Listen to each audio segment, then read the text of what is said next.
Singing by Rajesh Bihari DJ Amit Apahar recording by S music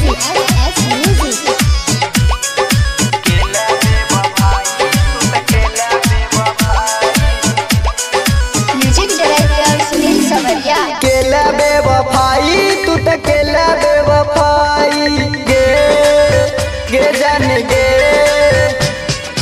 केला बेवफाई तू तो केला बेवफाई तू तो केला बेवफाई ससुरा में जाके गोरी गेले तू भुलाई केला बेवफाई तू तो केला बेवफाई तू तो केला बेवफाई। डीजे अमित अपहर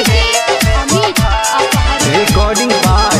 SS recording studio Bajitpur Manigarh.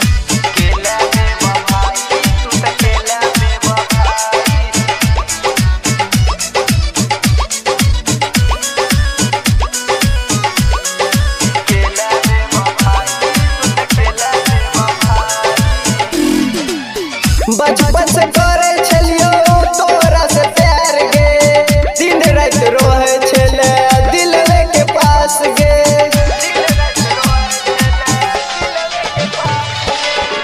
बचपन से करे छलियो तोरा से प्यार गे दिन रात रोहे छले दिल के पास गे कैसे भुलाइयो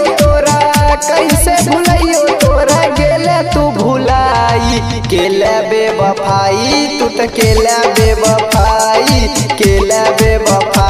तू तो केला बेवफाई। DJ Amit Apahar recording by S music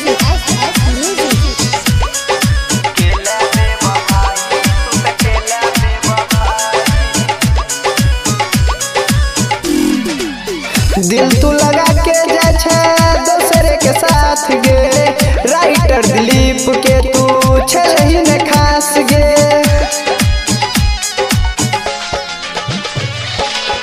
दिल तू लगा के जा दूसरे के साथ गे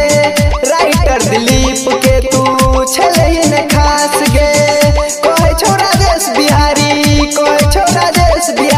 दिल तू कनाई केला बेवफाई तू तो केला बेवफाई